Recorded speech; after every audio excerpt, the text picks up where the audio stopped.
Welcome to Nonfiction Insights. We're doing something a little different today. We're going to dive deep into a book called Flow, The Psychology of Optimal Experience. By Mihály Csikszentmihalyi. Exactly. Now, I know that name can be a little bit intimidating to pronounce, Yeah, it's a mouthful. but trust me, the ideas in this book are really worth exploring. So right off the bat, Csikszentmihalyi introduces this idea of optimal experience. What does that actually feel like for you? What does it mean to have an optimal experience? Right. So it's kind of like, those moments, and they don't happen all the time. But when they do, you really remember them. And it's like you feel totally in control of what you're doing. And there's just this energy, this deep sense of satisfaction that, it stays with you. It's not just something fleeting. You can Yeah. look back on these moments and think, yeah, that's what it feels like to be really alive, to be really engaged in life. And that's what he calls flow.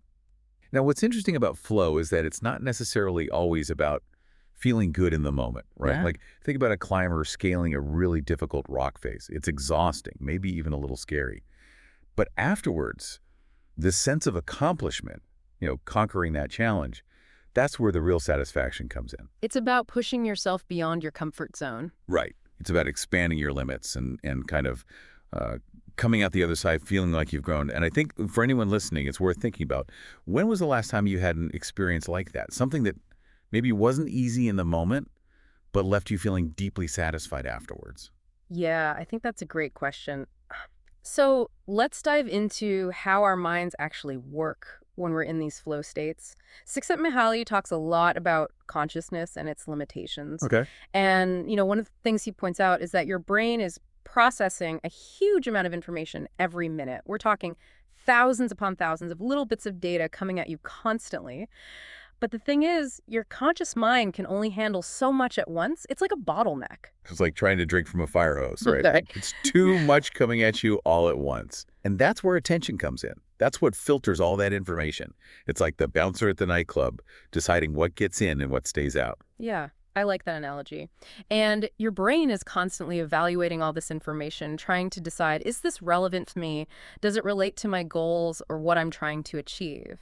So it's not just about the amount of information, but the type of information and whether or not it aligns with our sense of self and our goals. Right, exactly. Okay. Now, what happens when that filtering process breaks down? Well, that's when things can get a little messy. When something enters your awareness that contradicts your goals or who you think you are, it can create internal conflict. Csikszentmihalyi calls this psychic entropy. Psychic entropy. Yeah, think of it like your mental inbox getting flooded with urgent but conflicting emails. Everything seems important, so you can't focus on anything properly. And this fragments your attention, making it harder to think clearly or take effective action. Right. It's like that feeling of overwhelm when you have a million things to do and don't know where to start. Exactly. So when you're in a state of flow, it's like all those conflicting demands, all that mental noise, it kind of quiets down, and your attention becomes laser focused. You're in the zone, everything else fades away. Exactly. All right, so now that we've talked about attention and consciousness, let's connect this back to personal growth. Csikszentmihalyi talks about this idea of the complexity of the self. What does that mean? So when you experience flow, he argues that it actually helps you grow as a person, become a more well-rounded individual. And this happens through two key processes: differentiation and integration. Okay, break that down for me. Sure. Differentiation is about developing your unique skills and talents. It's about becoming more distinct, more uniquely you.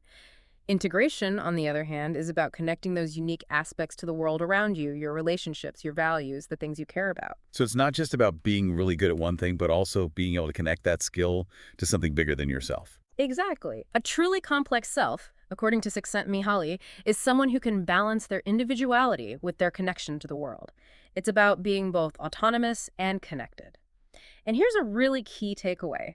He says that when we act freely, for the pure joy of it, for the love of the game, we actually become more than we were before. That enjoyment we feel fuels a desire to learn more, to grow, to keep pushing ourselves.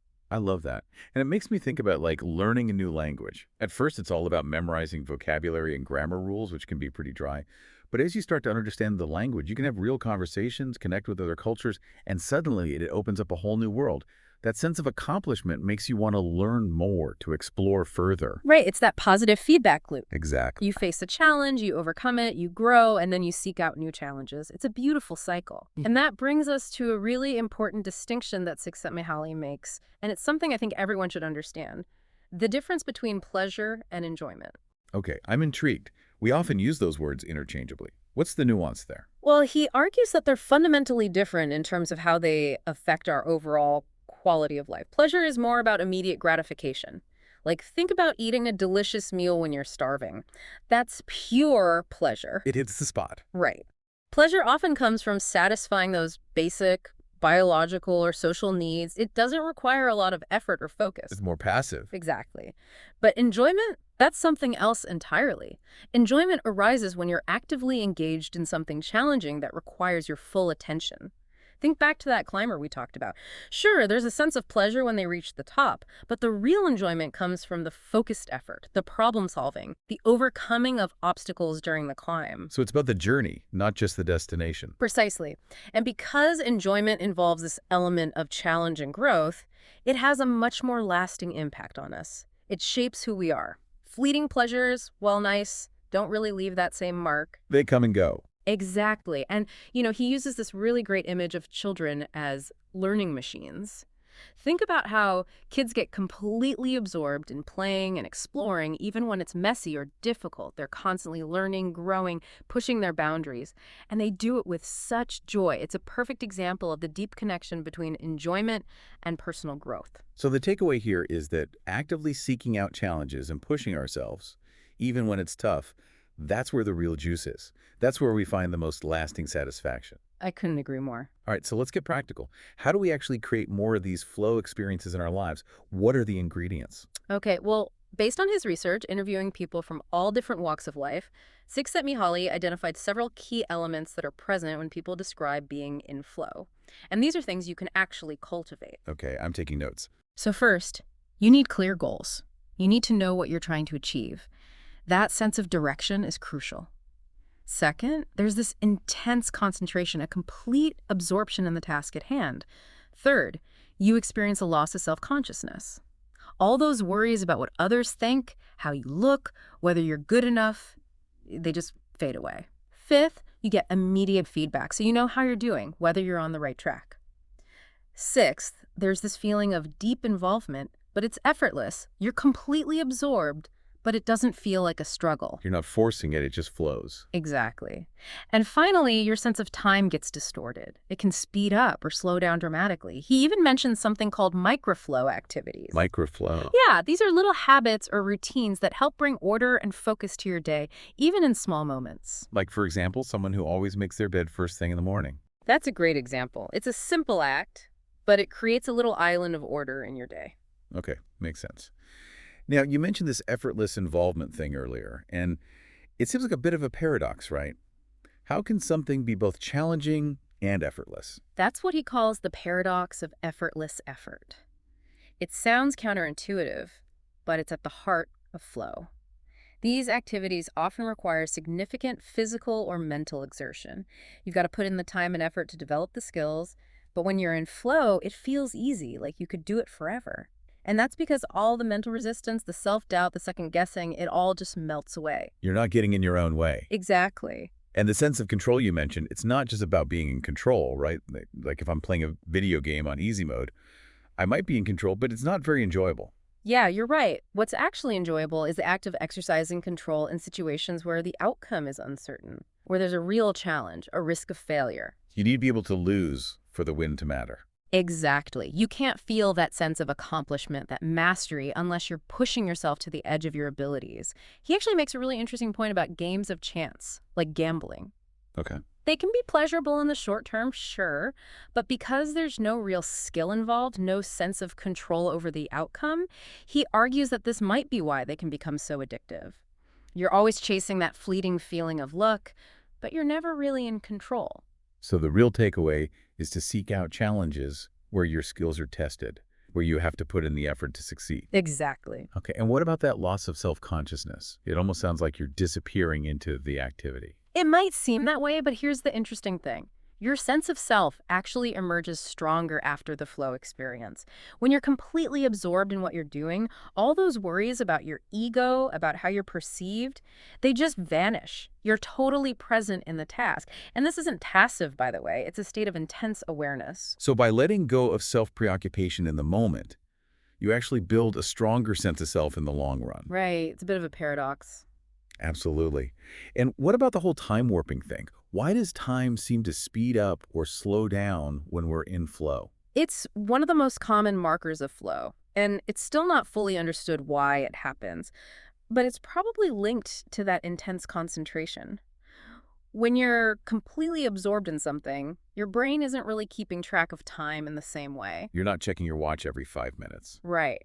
And it can go both ways. Hours can fly by in what feels like minutes, or a crucial moment can stretch out, giving you a sense of time slowing down. It's like that saying, time flies when you're having fun. Exactly. Have you ever experienced that? Oh, absolutely. When I get lost in a good book or I'm working on a project that I'm really passionate about, I completely lose track of time. Yeah, it's a great feeling. Mhm. Now, Csikszentmihalyi also talks about this distinction between autotelic and exotelic activities.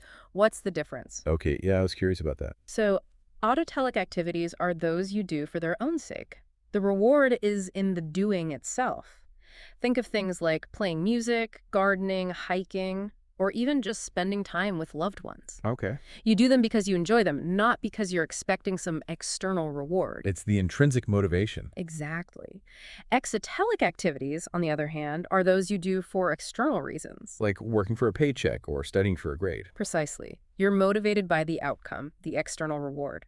And what's interesting is that many activities can have both autotelic and exotelic aspects. So, like a surgeon who initially went into medicine for the prestige and the income, but over time, they develop a genuine love for the challenge of surgery and the satisfaction of helping people. That's a perfect example. So it's about finding the intrinsic rewards in what we do, even if there are also external motivations involved. Right. And even if you're in a job that maybe doesn't seem intrinsically rewarding on the surface, there might be ways to shift your perspective, to find those pockets of flow within it. Speaking of work, Csikszentmihalyi has a whole section on flow at work, which is interesting because a lot of people see work as, just a means to an end.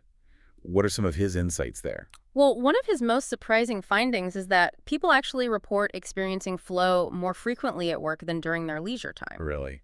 That's counterintuitive. Right. You'd think it'd be the opposite. Yeah. But he found that people often feel more skillful, more challenged, and ultimately more satisfied in their work environment. What might that be?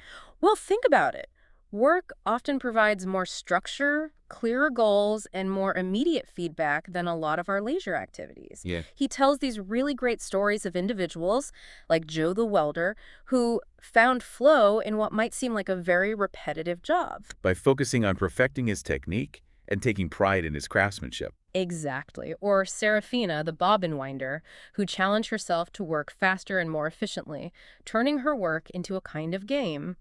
And this isn't just about modern work either. He even talks about this ancient Chinese concept of you achieving mastery through continuous refinement and discovery, and illustrates it with the story of Ting the butcher. So it's about finding ways to make even seemingly mundane tasks engaging and challenging, even if it's just for yourself. Right. It's about cultivating that internal drive to master your craft, whatever it may be. And I think that's a really empowering message for people who might not love their jobs. There might be ways to find flow within it, even if it's just by changing your perspective. So it's not always about changing your job, it's about changing your approach to it. Exactly. Now let's talk about solitude for a minute.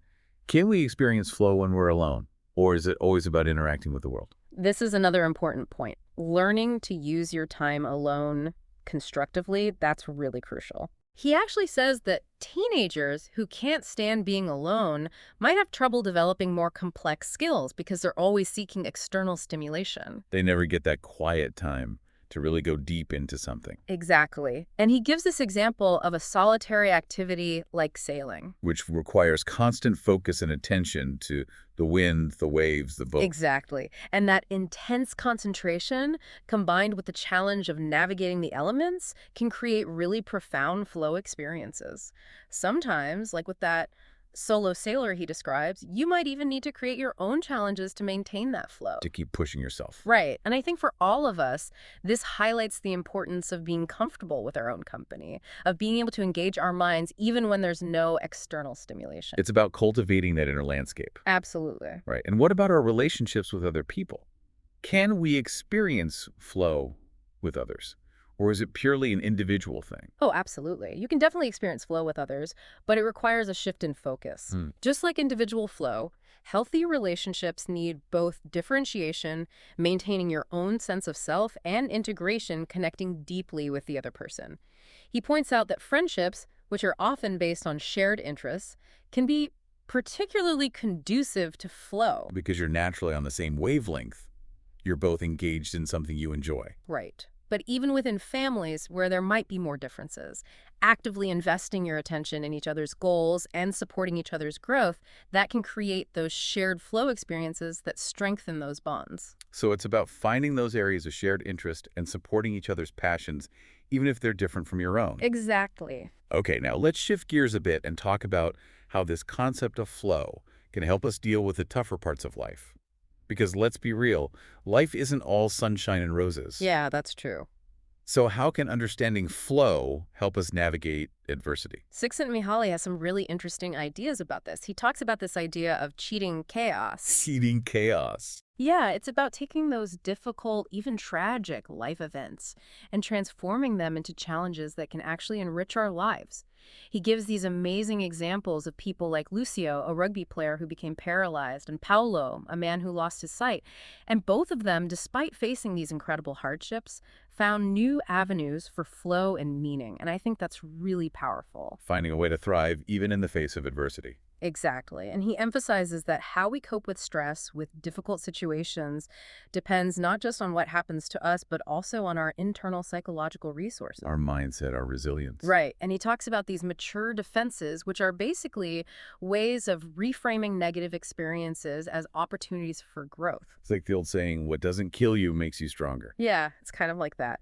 But it's also about actively engaging with the world around you, focusing your attention outward rather than getting stuck in your head. Yeah. And that can help to reduce that internal chaos, that feeling of overwhelm that often comes with difficult times. It's about finding a way to move forward, even when it's hard. Exactly. Now, you mentioned earlier that some people seem to be naturally better at experiencing flow than others. Is there such a thing as a flow personality? He does talk about this idea of the autotelic personality. Okay, and what does that mean? Basically, these are people who are less dependent on external rewards and can find enjoyment in a wider range of situations. They tend to be less self-centered, more focused, and more responsive to the world around them. And the good news is, even if you don't naturally have all these traits, you can cultivate them. So it's not just about who you are, it's about how you approach the world. Exactly. Okay, so we've talked about a lot of different aspects of flow, but what's the bigger picture here? How does flow tie into living a meaningful life? Csikszentmihalyi argues that having a unifying goal, a sense of purpose, is essential for giving your life meaning. It's about turning your life itself into a flow activity. Having that overarching narrative. Right. And he talks about the importance of choosing a life theme, something that really resonates with you, and sticking with it even when things get tough. This is where self-knowledge comes in, understanding your values and what truly matters to you. And the goals you choose, they have to be compelling enough to sustain you through the inevitable challenges. It's about having that internal compass that guides you. Exactly. Okay, now, as our lives become more complex, with more choices and more distractions, how does flow fit into all of that? That's a great question. As we face more opportunities and potentially conflicting demands, our consciousness itself becomes more complex. It's like that information overload we talked about earlier. Exactly. And while a simpler life might seem more peaceful, he actually argues that a more complex consciousness, one that can integrate all those different experiences and goals, is ultimately more fulfilling. But it's also more challenging. Right. It's about finding ways to create coherence within that complexity. And this is where life themes come in, providing that framework for meaning. So it's not about simplifying our lives. It's about finding ways to manage the complexity in a way that allows us to thrive. Right. And even suffering, he says, can be seen as a challenge to be overcome, an opportunity for growth. It's about how we frame those experiences. Exactly. So as we wrap up, I think it's clear that this idea of flow isn't just some abstract concept. It's a powerful tool for understanding how we can create more engaging, more fulfilling lives. It's about finding those activities that challenge us, that pull us in, and that allow us to grow. It's not about being happy all the time. It's about finding those moments of deep involvement and satisfaction. So think about your own life for a minute. Where do you already experience those moments? What activities really light you up? And how can you create more opportunities for flow in your daily routine? Csikszentmihalyi's book has even more great insights to explore. We definitely recommend checking it out. Yes, flow, the psychology of optimal experience. Thanks for joining us for this deep dive on Nonfiction Insights. Be sure to subscribe for more explorations of fascinating ideas.